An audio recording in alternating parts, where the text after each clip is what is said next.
औज़ु बिल्लाहि मिनश्शैतानिर्रजीम बिस्मिल्लाहिर्रहमानिर्रहीम। आज हमारा टॉपिक एक बड़े अहम मौजू पर है और उसका उन्वान है Muhammad peace be upon him number 1 says Michael Hart. Michael Hart एक अमरीकी हैं, वो बाय रिलीजन क्रिश्चियन हैं और उन्होंने एक किताब लिखी है 100 मोस्ट इन्फ्लुएंशियल पर्सन्स। उसमें वो 100 लोगों की फहरिस्त जमा करते हैं, शुरू से आखिर तक, हज़रत आदम से लेकर आज तक जितने भी अरबों इंसान इस दुनिया में आए हैं, वो कहते हैं कि इन सब में इन्फ्लुएंशियल मौसर तरीन लोग कौन हैं, और इसमें वो हज़रत मोहम्मद सल्लल्लाहु अलैहि वसल्लम को नंबर 1 करार देते हैं।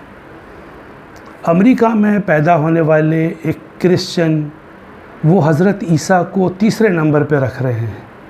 उनका ये कहना है कि चूँकि हज़रत ईसा कम उम्री में फ़ौत हो चुके थे, जवानी में उनको मसलूब कर दिया गया था, लिहाजा पूरा ईसाइयत का जो काम है, मसीह मज़हब क्रिश्चियनिटी का जो फैलाव है, वो सिर्फ हज़रत ईसा ने नहीं किया बल्कि उनके बाद आने वाले सेंट पॉल ने किया है।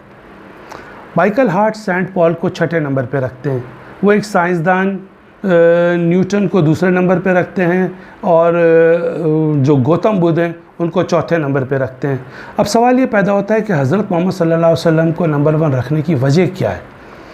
माइकल हार्ट कहते हैं कि हज़रत मोहम्मद सल्लल्लाहु अलैहि वसल्लम को नंबर 1 रखने की सबसे बड़ी वजह यह है कि आपने जो भी काम किया वो तने तना किया, शुरू से लेकर आखिर तक हज़रत मोहम्मद सल्लल्लाहु अलैहि वसल्लम एक नज़रिए को लेकर चले, इस्लाम की दावत को लेकर चले, और फिर 22-23 साल में मक्का फ़तेह होता है और पूरा जज़ीरे अरब जो है वो इस्लाम कबूल कर लेता है।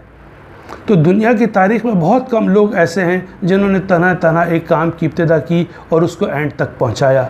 दूसरी बात वो ये कहते हैं माइकल हार्ट कि दूसरी वजह हज़रत मोहम्मद सल्लल्लाहु अलैहि वसल्लम को पहला नंबर देने की वजह यह है कि उन्होंने वो काम किया जो कोई और नहीं कर सकता था। तारीख़ में ऐसे बहुत सारे लोग पैदा हुए जो और भी बहुत सारे काम कर सकते थे। और तीसरी वजह वो ये बताता है माइकल हार्ट कि इस्लाम आज तक एक मौसर मज़हब है, दुनिया का आबादी के लिहाज से दूसरा बड़ा मज़हब है। तो ये 3 वजूहात थी। माइकल हार्ट कहते हैं कि हज़रत मोहम्मद सल्लल्लाहु अलैहि वसल्लम 570 AD 570 ईस्वी में मक्का में पैदा हुए।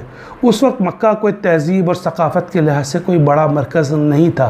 हुज़ूर सल्लल्लाहु अलैहि वसल्लम की ज़िंदगी में बहुत सारी मुश्किलात थी, इसके बावजूद आप एक नज़रिए को लेकर चले और उसको कामयाबी तक पहुंचाया। अब हम गुफ्तगू करेंगे उन 3 वजूहात पर, और इसके साथ साथ हम जो माइकल हार्ट ने 100 इन्फ्लुएंशियल लोग दिए, 100 influential people of the world दिए, हम उनके हवाले से गुफ्तगू करेंगे और देखेंगे कि किस तरह वो हज़रत मोहम्मद सल्लल्लाहु अलैहि वसल्लम को पहले नंबर पर करार देता है। पहली बात वो कहता है कि हुज़ूर सल्लल्लाहु अलैहि वसल्लम ने जो काम किया वो तने तना किया। जैसा कि हमने आपको पहले बताया कि हज़रत ईसा चूँकि जवानी में चल बसे थे, बहुत सारा काम उनका सेंट पॉल ने किया, तो लिहाजा ईसाइयत की तरवीज जो थी वो 2 लोगों की मरून मिन्नत थी। और सेंट पॉल ही वो शख्सियत थे जिन्होंने न्यू टेस्टामेंट यानी जदीद अहदनामा जो था वो इन्होंने मुरतब किया। दूसरा वो कहता है कि राइट बरादरान जो थे वो 2 लोग थे, 2 लोगों ने मिलके काम किया, हवाई जहाज़ ईजाद किया। इसी तरह वो ये कहता है कि कार्ल मार्क्स जो थे उन्होंने कम्युनिज़म का नज़रिया पेश किया, लेकिन वो अपनी ज़िंदगी सिर्फ किताब लिख सके, दास कैपिटल उन्होंने नज़रिया पेश किया, उन्होंने किसी रियासत की बुनियाद नहीं रखी। रियासत की बुनियाद रखी लेनिन ने 1917 में, लिहाजा ये काम भी 2 लोगों ने किया।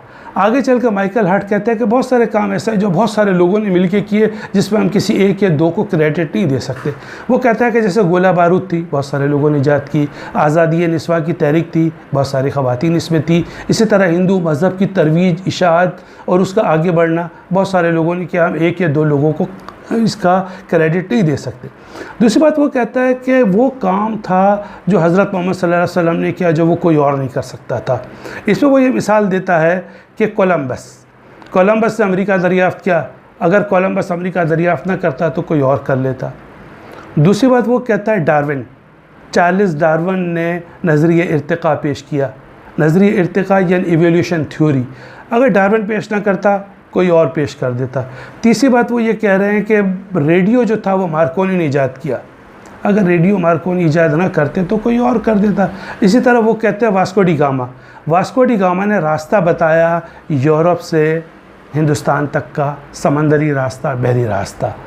तो माइकल हार्ट का कहना है कि अगर वो ये काम ना करते तो कोई और काम कर लेता, लेकिन हज़रत मोहम्मद सल्लल्लाहु अलैहि वसल्लम ने वो काम किया। कुछ लोगों को वो और भी शामिल करता है निचले दर्जों पे, लेकिन वो कहता है कि हज़रत मोहम्मद सल्लल्लाहु अलैहि वसल्लम का ऐसा काम था कि जो वो ना करते तो कोई और नहीं कर सकता था। तीसरी बात वो ये कह रहा है कि ये मज़हब जो है इस्लाम, जिसकी तरवीज की इब्तिदा और इंतहा तक उसको पहुँचाया, कामयाबी के दर्जे तक पहुँचाया, वो हज़रत मोहम्मद सल्लल्लाहु अलैहि वसल्लम थे। तो हज़रत मोहम्मद सल्लल्लाहु अलैहि वसल्लम का जो दीन है, जो मज़हब इस्लाम है, वो आज तक मुअस्सर है।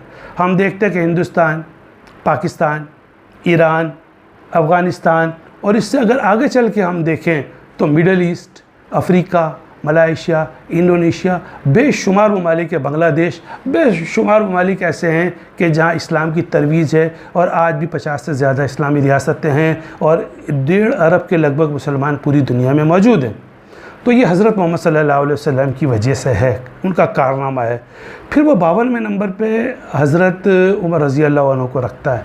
हज़रत उमर के दौर में शाम फ़तह हुआ और ईरान फ़तह हुआ। मुसलमानों ने रशियन एम्पायर, रोमन एम्पायर और पर्शियन एम्पायर को शिकस्त दी। इसके साथ साथ हज़रत उमर के दौर में मिस्र, तुर्की और अफ़्रीका में फतूहात हुई। लेकिन आगे चल कर वो लिखता है कि हज़रत उमर की कामयाबियों का मुहर्रिक हज़रत मोहम्मद सल्लल्लाहु अलैहि वसल्लम ही थे। आखिर में हम आपको ये बताएंगे कि वो कौन सी बात है जो माइकल हार्ट लिख रहा है हुज़ूर सल्लल्लाहु अलैहि वसल्लम के पहले चैप्टर में। जब वो चैप्टर की इब्तिदा करता है, यानी किताब की इब्तिदा करता है, तो हज़रत मोहम्मद सल्लल्लाहु अलैहि वसल्लम के बारे में जो उसने खराज तहसीन पेश किया है, मैं समझता हूँ कि इतना शानदार खराज तहसीन हज़रत मोहम्मद सल्लल्लाहु अलैहि वसल्लम को शायद ही किसी गैर मुस्लिम ने पेश किया हो। पहले ये उर्दू में हम पढ़ते हैं, इसके बावजूद बहुत मौसर तहरीर है अंग्रेज़ी की। उर्दू तर्जुमा है, बहुत अच्छा है, लेकिन अंग्रेज़ी तहरीर बड़ी खूबसूरत है और मैं समझता हूँ कि ये पढ़ने के बाद कोई आम इंसान पसंद आदमी भी खुश हो जाएगा और मुसलमान तो खुशी से झूम उठेगा। वो ये लिखता है हज़रत मोहम्मद सल्लल्लाहु अलैहि वसल्लम के बारे में कि मुमकिन है कि इंतहाई मुतासिर कुन शख्सियात की फ़हरिस्त में हज़रत मोहम्मद सल्लल्लाहु अलैहि वसल्लम का शुमार सबसे पहले करने पर चंद असहाब को हैरत और कुछ पढ़ने वाले एतराज़ करें। दो बार आगे वो लिखता है, बड़े शानदार जुमले हैं। यही मैं कह रहा हूँ कि शायद ही किसी ने हज़रत मोहम्मद सल्लल्लाहु अलैहि वसल्लम को वो खराज तहसीन पेश किया हो। हज़रत मोहम्मद सल्लल्लाहु अलैहि वसल्लम वाहिद तारीख़ी हस्ती हैं जो मजहबी और दुनियावी दोनों लिहाज से बराबर तौर पर कामयाब रही। ये इसका उर्दू तर्जुमा है, लेकिन अंग्रेज़ी जो इसने लिखी है वो इतनी शानदार है कि जैसा कि मैंने पहले कहा कि हर इंसाफ पसंद आदमी खुश हो जाएगा और मुसलमान का दिल जो है वो खुशी से झूम उठेगा। अगर आप समझते हैं कि ये वीडियो हम पढ़ रहे हैं अभी अंग्रेज़ी में, अब मैं अगर आपको ये लाइक करें, इसको शेयर करें, इसको सब्सक्राइब करें, राइट साइड पे सब्सक्राइब का रेड कलर में लिखा हुआ है उसको आप पुश करें और इसके बाद बेल आइकॉन है उसको आप दबाएं ताकि आइंदा आने वाली वीडियोस आप तक मिल सके।